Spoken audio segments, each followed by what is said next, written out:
So I walk in the house, and that's when I see all the paraphernalia on the table, some with peanut butter. And I'm like, hey, hi, mommy. I'm like, you okay? He was like, yeah. And I'm like, what's wrong? Nothing. And then he asked why his dad was being so mean. When the news finally dropped that Dwight Howard's wife, Love and Hip Hop Atlanta's very own Amy Luciani, had officially filed for divorce, let's be real, absolutely no one was surprised. And if you were surprised, bestie, you need to tighten up. Because the red flags weren't just there, they were practically waving in 8K high definition from the moment she walked down that aisle. From public scandals that broke the internet, to bizarre online antics, and every messy situation in between, Dwight has been moving like a man genetically unfit for a quiet, domestic life. He's been out here acting like a whole, walking, talking, hot stanking mess. And today, we are about to unpack every single sign that this train wreck was hurtling towards its inevitable collision. Now, to truly grasp why this relationship was doomed from the jump, we've got to rewind the tape. Because his son made her boyfriend's son him off. Yeah, inappropriate misconduct of a minor or something like that is the charge. Yeah, I'm just curious as to where the son could have gotten it from, because that's predatory behavior.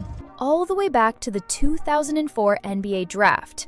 That's when Dwight was snatched up as the first overall pick by the Orlando Magic. This Atlanta native wasn't just good. He skyrocketed to prominence faster than a rocket taking off, celebrated for his sheer physical dominance and that stonewall defensive prowess. And oh honey, let's not forget his image. As a devout Christian since youth, Dwight practically branded himself with his faith.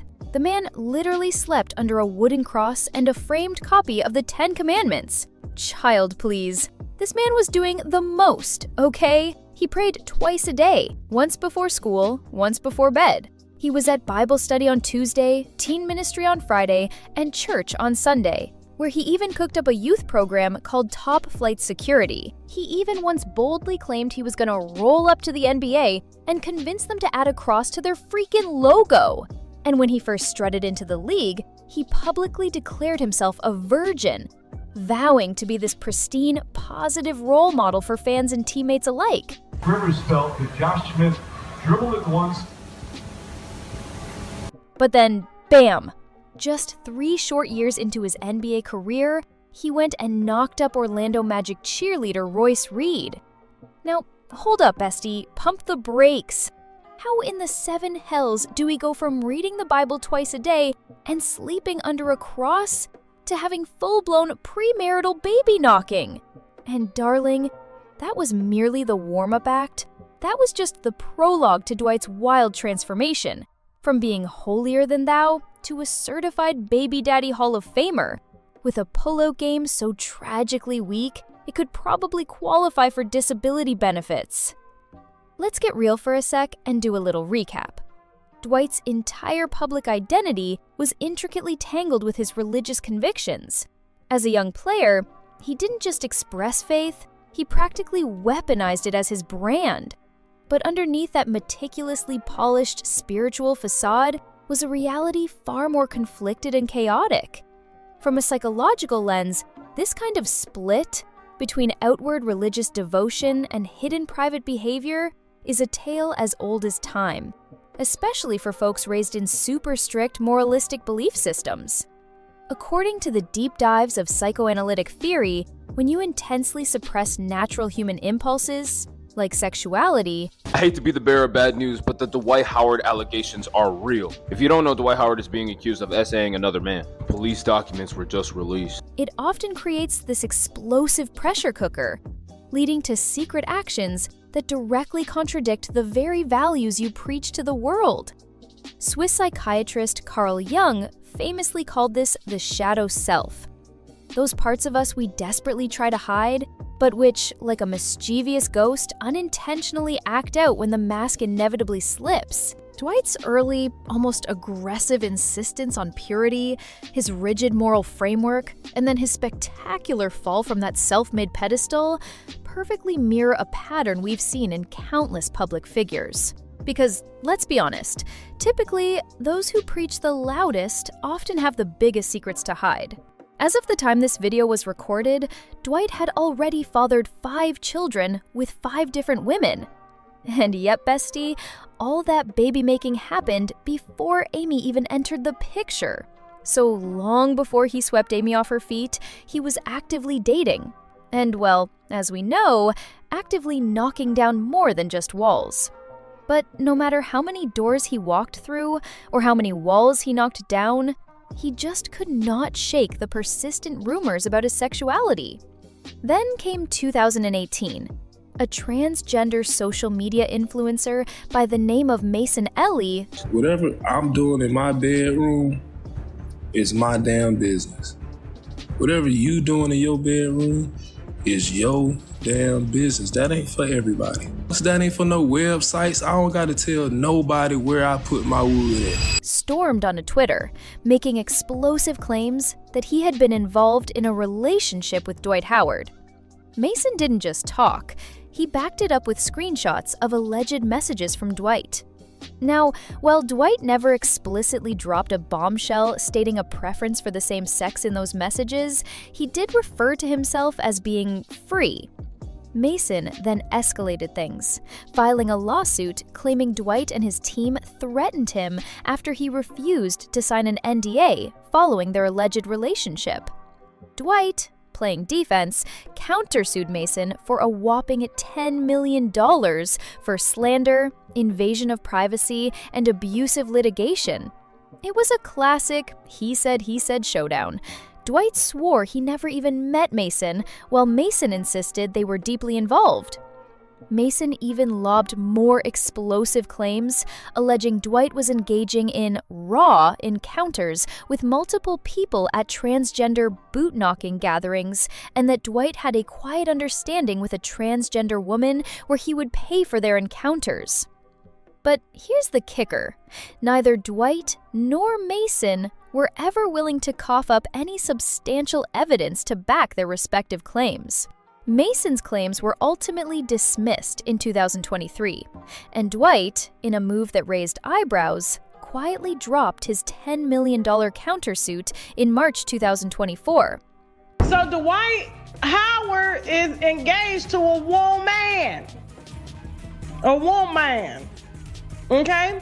Because you know that's what they say he likes. From both a legal and psychological standpoint, Dwight Howard's decision to suddenly drop his countersuit and the overall deafening lack of evidence from either side could reflect a cunning mix of strategy and self-preservation. Legally, pursuing a defamation countersuit is a public circus. It demands endless public disclosure, agonizing court appearances, grueling depositions, and potentially even testifying under oath. Imagine the sheer volume of intimate details of Dwight's personal life that could be scrutinized, forever preserved in the public record, and gleefully sensationalized by the media. Dropping the case so quietly in 2024 may have been a cold, calculated move to make the entire situation vanish from headlines, without admitting fault or inviting even a single further investigation. Sometimes in these high-stakes, PR-driven cases, silence isn't an admission of guilt. It's an all-out effort to contain the raging mess. This also aligns perfectly with what psychologists refer to as damage control through avoidance. When a person carries deeply conflicting identities, like Dwight's meticulously curated Christian public image clashing violently with his long-rumored private behavior, their gut instinct is often to shut down anything that threatens to expose the gaping chasm between those two lifestyles. We ended up going to court, and I had a video of Braylon covering his face because he was saying how people were blowing smoke in his face, how Daddy's friends look like zombies at the bottom of the stairs. Daddy acts weird. By strategically withdrawing, Dwight cleverly avoids being cornered into confronting a truth he's either simply not ready to share or is desperately trying to suppress with all his might. And that, Bestie, brings us to July 2023. A man named Stephen Harper threw another wrench into the works, filing a lawsuit against Dwight for assault and battery. Harper claimed Dwight pressured him into having some three-way fun with a man dressed as a woman. In their alleged text messages, Dwight reportedly told Stephen, "Now, I want you to know I'm not gay or anything. I'm just a little nasty sometimes." In a subsequent interview with Way Up with Angela Ye, Dwight somewhat dismissively responded to the rampant rumors about his sexuality by saying he wasn't concerned with people conspiring against him. Instead, he said his focus was on launching his new podcast. Now, imagine everyone's collective shock when just a year later, out of nowhere, Dwight popped up with Amy and then casually announced they were engaged. Engaged? Of course, the internet collectively scratched its head in confusion because, well, Amy didn't really seem like his type. As online users scrambled to make sense of the situation, Dwight, ever the public figure, hopped on Instagram Live and, in classic fashion, told all the naysayers that they just needed to move on. Y'all worried about who people spend their time with. Whatever I'm doing in my bedroom is my damn business. Whatever you doing in your bedroom is your damn business. That ain't for everybody. Y'all too damn nosy, worried about what I'm doing in my bed. Hell. Somebody said, "Amy, girl, you don't know what that man did in his past." See, that's why this person who just wrote that comment, "But God done in your past." I'm going to say it. That's why this person who wrote that comment will never get blessed like they supposed to. Everybody in the world got a past. But guess what? When you get into a relationship with somebody, you don't bring the past in the relationship. The past is the past for a reason. Bestie, that's easy for him to say. Just one single month after announcing their engagement, the couple raced to the altar and got married in January 2025. Now that's a red flag, so big it could cover a football field. Amy, girl, what the hell were you thinking? The ish hit the fan almost immediately. By April 2025, eagle-eyed fans noticed that both Amy and Dwight were noticeably absent from each other's social media accounts. They were also spotted attending events separately, a glaring sign for a couple who had just gotten married. In a desperate attempt to silence the swirling divorce rumors, Amy hopped online to deliver her side. Bestie, come on! When a couple goes from constantly flaunting their love online to suddenly going radio silent on each other's pages, it's usually a dead giveaway that things are going up in smoke behind the scenes. The people who know what's going on in my bed, they know what the hell going on with my bed and what the hell I do in it. That ain't for everybody on the internet. That ain't for no blogs. That ain't for no websites. I don't gotta tell nobody where I put my wood at, since y'all wanna get to it. That ain't nobody's business. And well, surprise, surprise, Amy officially filed for divorce on July 1st, 2025, after a mere 6 months of marriage. According to bombshell court documents, Amy starkly stated the marriage was irretrievably broken, with no prospects for reconciliation. And the cherry on top? Just 1 day later, a mutual restraining order was filed.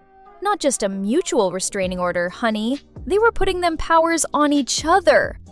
Amy has boldly asked the court for all marital assets and property to be divided equally between her and Dwight. She even had the audacity to request alimony after a grand total of 6 months of matrimony.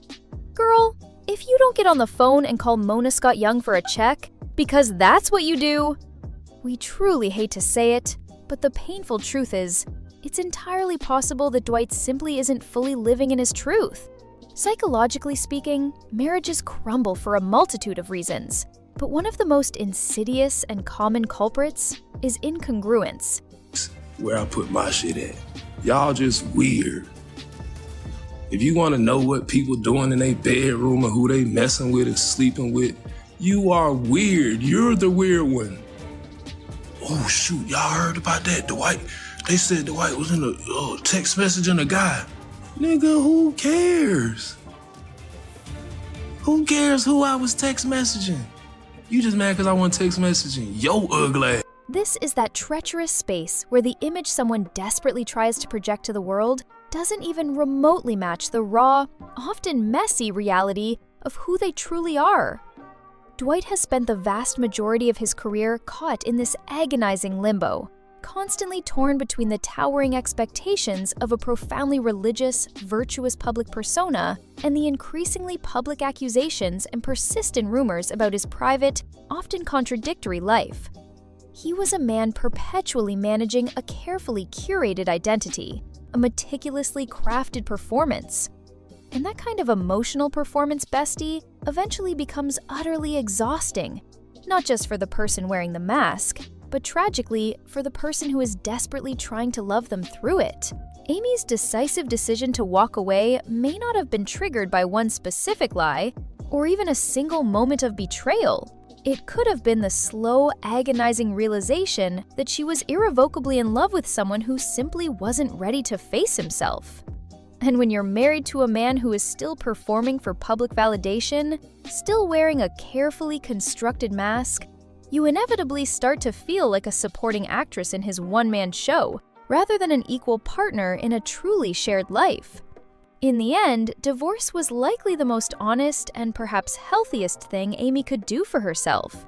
Because when someone relentlessly refuses to live in their own truth, the people closest to them inevitably suffer the most. And sometimes, Bestie, the only way to genuinely protect your own peace is to simply stop waiting for someone to finally show up as who they really are. As always, we'll be keeping an eagle eye on this messy story to see if Amy decides to spill any more beans on what truly went wrong behind those closed doors. But for now, we're just gonna sit back, sip our tea, and mind our business.